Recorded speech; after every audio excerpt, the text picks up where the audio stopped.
Welcome to Wake the Fuck Up Wednesday. Today's a big one. Today is the first time that I am sharing my Africa story, my 4-day initiation in Africa. That was 1 year ago under the light of the full moon. And we are approaching the full moon energy. We are in the full moon energy right now, and it just felt like the time to pull out these gems of wisdom that I received from this intense, chaotic, overwhelming, stressful 4 days of my life. And this is my first attempt of sharing this story, and in hopes that it inspires you in some way to share your vulnerability and your story, because I truly feel that our wounds become our greatest gifts and what we're here to share with the world. So here we go. I looked over some of my notes. I had pages and pages of notes that I had written during this experience. And yeah, it took me right back, and I'm just feeling a lot right now. I'm not feeling the best in my body. My emotions are kind of all over the place, and just want to share that if you are going through something, you're not alone, and to just keep trusting the process and taking one step in front of the other, even though it's hard to see the bigger picture right now. So just sending you lots of love and honoring you with wherever you are on your journey. And yeah, so 1 year ago, I had this dream come true in my mind opportunity of being flown to Africa to be a performer, an aerialist, fire dancer in a high-end nightclub, a brand new one. And it felt like a dream come true to be flown to the other side of the world, a place to stay, getting paid to do what I'm super passionate about and what I love, and to be asked by someone that I actually really looked up to and had a lot of credibility. And yeah, so I ultimately said yes to this experience, which really, it wasn't a full body yes. And if you know me, I love to follow my full body fuck yeses, and anything else can get the F out of my way. But I feel that I really did need this experience to go through it to really be where I am today. And so I said yes to this experience, even though it was very rushed and felt very forceful and chaotic and very disorganized. And I didn't have all of my questions and concerns answered, and I went for it anyway. I just took the leap into the unknown, and that's what we do sometimes. We just try things out, and we fall down, and we grow up, and we learn lots of lessons. Even before I got onto the plane, my brother brought me to the airport, and the last thing I said to him was, I don't even know if I'm going to get on this plane. I just was feeling so much anxiety in my body and just uncertainty, and that it felt like too much, and I didn't have the information that I needed to feel good, to feel safe within myself. But I went for it anyway. And when I arrived, both of my checked bags did not arrive with me. And if you know me, I'm all about my supplement and my snacks and, all my clothes, my toiletries, toothbrush, all the things weren't there, including my aerial gear, which is what I needed to perform. And yeah, the airport was the most chaotic place. I flew to Nigeria, and it was a 24-hour plane ride. And the next day I only had 4 hours of sleep until having to go to rehearsals the next day, which was the most chaotic, disorganized experience ever. And I waited all day for other performers to do their rehearsals until it was my turn. And when it was finally my turn, the rigging point wasn't holding my weight. And so I addressed my concerns, and the man who brought me on told me everything was fine and to just get up there. And that was where one of the first starts of fuck no, I'm not getting up there. This does not feel safe to me. I'm not able to fully express myself and shine my light and be the performer that you want me to be if I don't feel safe in my own body. And he kept pushing me, and I asked another man if he could help me, and he was like, you're right, there's something off here. I need to go check it out. And so he went and checked it out, and ultimately there was an issue, and he fixed it for me. And after that, I was already feeling not good. I was worried about my safety. There was a police officer with a huge gun that picked us up from the airport, and he ultimately told me that it was absolutely not safe for me to leave my apartment, to get any food or water without a bodyguard. And I was also told that malaria was very common, and that it was mosquito season, and that ultimately I needed to get the malaria shot or I would get really sick. And so I had this in my mind. It was under the light of the full moon, and it ended up bleeding 5 days early. And so I was really feeling it in my body. I was feeling heavy. All this stuff was going on. Didn't have my bags. And even more, I was in an environment that there was a bunch of alcohol, there was smoking cigarettes, and if you know me, I haven't drank alcohol in over 7 years, and it just felt like a very toxic environment for me from the get-go.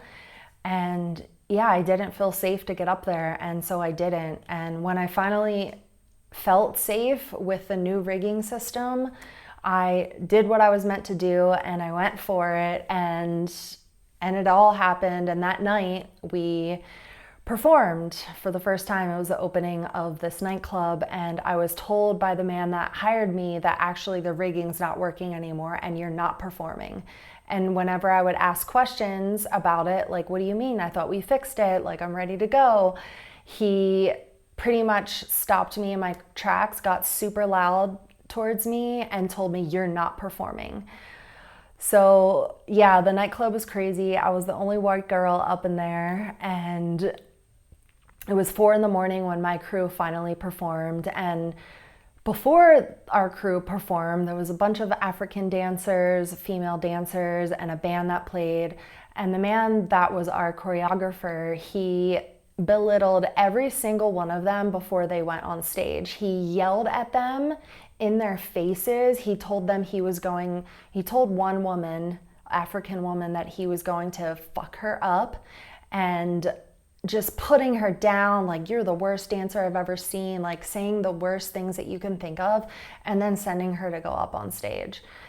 And I just witnessed this from afar, just feeling like, this is a fuck no. This is my sacred no. This is not okay with me. And there was just so much drama throughout the day. He was complaining about other people, even my agent, and all these different stories. And I was just like, wow, like, how did I get to this place? Like, my life is so much more peaceful. How did I just step into this whole different dimension that ultimately felt like the Matrix? And really, I feel like I had to go through this experience to know that there are really messed up things happening on this planet, and it's so incredibly sad what is happening, and like, time for us to wake up to really what is happening on this planet, because we as light workers, healers, need to wake up and really shine who we are meant to be, and not say that we can put up with this bullshit anymore, because we really are more powerful together. So the more that us that stand up to our beliefs and our no's and to what is right, like in our heart space, like to treat another human being like you have a heart. And finally, with all this confusion, he told me that I could perform at 5 a.m. And so I ended up performing. I did a chair dance, floor dance into aerial span sets, and I absolutely crushed it. It was wild. Dollar bills were being thrown at me. Again, I was the only white girl. I had my makeup done. It was super wild. And yeah, so afterwards we were getting into the cab at like 6 a.m. with my choreographer and another woman who was from the States who joined me. And right before we got into the cab to go home at 6 a.m, after rehearsing all day long and then waiting to perform until 5 in the morning. I watched him again belittle one of the African dancers and yell in her face until she didn't want to put up with it anymore and walked away and quit and said, "I'm not working with you anymore." And he got into the cab for us to go home, and he looked at me and said, "You're an amazing, talented performer, but I don't like your vibe." And for the next 20 minutes, as we went back to our apartment, he yelled at me and continued to put me down and say all these nasty things about me. And the more that I stuck up for myself and my self-worth and my value and who I am and how I show up in the world, the louder he got, until a moment I realized that I am in this country that I've never been in. I have absolutely no family. I have no community here. He is my safety. And if I don't be quiet right now, I really don't know what this man, who I have no idea who he is capable of. And so at that moment, I shut down and I just allowed him to continue to belittle me. And I got out and went back into my room and I locked my door and realized at that moment that this is a fuck no in my life, and I will not stand to be treated like this, and no person on the planet should be treated the way that I was treated and the way that all the other dancers were treated by this man who really felt like a reptilian to me. And yeah, it made me realize, the work that I have done in temple body art and the graceful warrior this time after bleeding, where we are in our most masculine phase, where it's the time to get out our sword of discernment and cut away what is no longer serving. And I was supposed to be in this place for a whole month, and there was no way that I was going to be in this toxic environment being treated the way that I was treated. And this person was not only responsible for my safety, my rides, like I wasn't able to just call a ride. Like I had to have a security person, a bodyguard with me the whole time.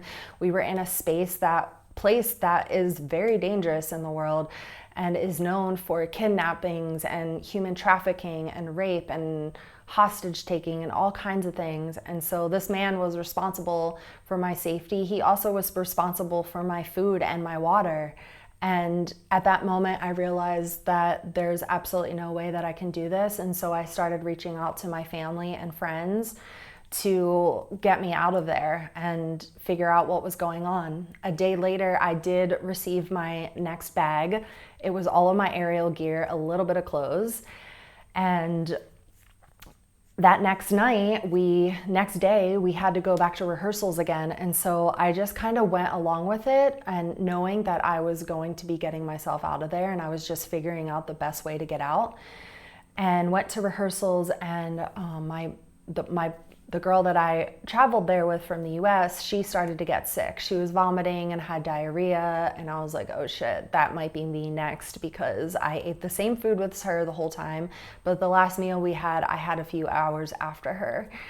And I realized that I needed to get to the airport because my second bag was supposed to be arriving, and I was told by the choreographer that I needed to go and get my bag myself. Like I had to actually be there. And so we had a driver come and pick me up, and we were on our way to the airport where the protocol officer was meant to meet me there to give me my bag that finally had arrived 3 days later. And he said that he was no longer at the airport and that we needed to go to his house to pick it up. And at that moment, all I wanted was my safety and security, like the snacks that make me feel good. Like, if you know, I'm gluten, dairy, sugar free, so I'm just very conscious about what I choose to put in my body. And those snacks meant everything: my supplements, my toothbrush, just like clothes that were my own. All the normal things that just make us feel good. And I just wanted to get to that so bad. And so I asked the driver if he could take us there. And that was a really big mistake of mine. And I really fucked up in that moment, because we got into this neighborhood and we were parked in this big black SUV waiting for this protocol officer to come out of his house to bring me my suitcase. And my choreographer called and asked where we were and if we were heading back soon, because I needed to perform again. And we told him where we were and what part of the neighborhood we were in, and he flipped out and said, "Get out of there right now. It is so dangerous for her to be there, and you need to leave at this moment without the suitcase." And at that moment I realized, fuck, I don't want to leave my suitcase, like all of my stuff is in there. And I also realized that, wow, this is the moment where women are kidnapped and human trafficked and raped and taken hostage. And it was a really, really hard moment and really freaking scary. And so I asked the driver just to get out of there, and I just cried the whole way, not knowing if I'll ever see my bag again. Got back to the club, needed to go back to my apartment to get my new outfit on, to get ready. And I got back to my apartment and I had diarrhea and I was starting to get sick. And so I messaged him and let him know that I was also sick and couldn't perform. And yeah, he ultimately thought that I was lying and that I made it up. And he told me that I never even needed to go to the airport, that I could have just had the bag dropped off, which is absolutely not true. So there were all these things that were said. And meanwhile, this man was drinking most of the time, where I have been sober the whole time. And so obviously your brain isn't working as well. And he had told me so many things and then reversed those things and said the complete opposite to my agent. And yeah, it was a really big opportunity for me to stand up into my power and to not allow someone to take advantage of me. And ultimately, what happened was I did finally get my bag delivered to my place, and there was a lot of drama and talk and frustration, and I was super scared. I pretty much locked myself into the room because of all the things that he was saying. And I got help from a bunch of friends and my family to help me get out of there. And ultimately, I didn't even have a number to call a taxi that I felt was safe enough to even bring me to the airport. And so I ended up calling the US Embassy. And there was they were super nice. Thank God the government's good for some things. And they ended up picking me up and bringing me to the airport. And it was a pastor woman, and she asked if I believe in Jesus. And I said, fuck yeah, I believe in Jesus. And she and a police officer with a huge gun and a driver picked me up and brought me to the airport. And again, the airport was the most chaotic experience ever. And yeah, so moral of the story, I finally got home. It cost me thousands and thousands of dollars to get myself home, which was not reimbursed by this company or my agent or anyone else. And I got home and I was very traumatized. Like, I was super scared to even walk out of my door. And I feel like one of the biggest lessons here is really trusting my intuition. And even though something might seem like it's this dream and it's all good and it's amazing, to really tune into the whispers and the wisdom that's coming from my body, because I felt so contracted and so much anxiety and so much rush when I went and took this leap. And then another is my divine masculine presence within myself, like that my safety, my security, my power, my courage to speak my truth and to speak my no, and that I'm not willing to put up with that kind of unconscious toxic energy in my life. And he messed with the wrong motherfucking goddess, and I am out. And yeah, so that was a really big one as well. And so yeah, I feel like it's been a whole year, and it's finally time for me to just come out and share that story, because I know a lot of people, a lot of friends and followers have been wondering like what the heck happened in Africa. And yeah, I wish it was different. Like, I really love the accent so much, and I really loved the women dancers. They were amazing. They loved me so much. I love them so much. But ultimately, this is about honoring our sacred no and what we do not allow into our lives, and to really trust our intuition and our guidance. So I hope that was helpful for you, and I'm sure that you have a story and something that you have moved through, and how you can really take the gems of wisdom that you learned from these really hard moments in your life and take it out into the world. So just hope that you can find that within yourself and find gratitude with it, with your initiations. And I just feel super excited that I have created a interest form questionnaire for my women's embodiment retreat in Guatemala, Lake Atitlan, in 2025. So if you are interested in joining me, where we get to be in sacred sisterhood and we get to support each other in sharing our truth and our vulnerability and our messiness, and like turn that pain into pure gold through our dance, through ritual, through a sacred fire, through ceremonial cacao, through our creative expression, our purpose, what we share with the world.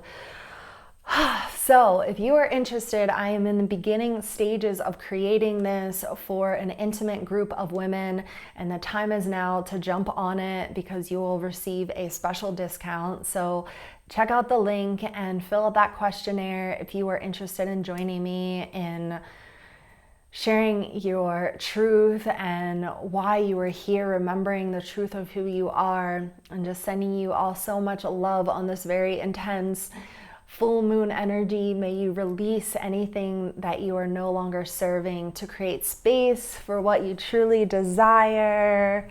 Much love.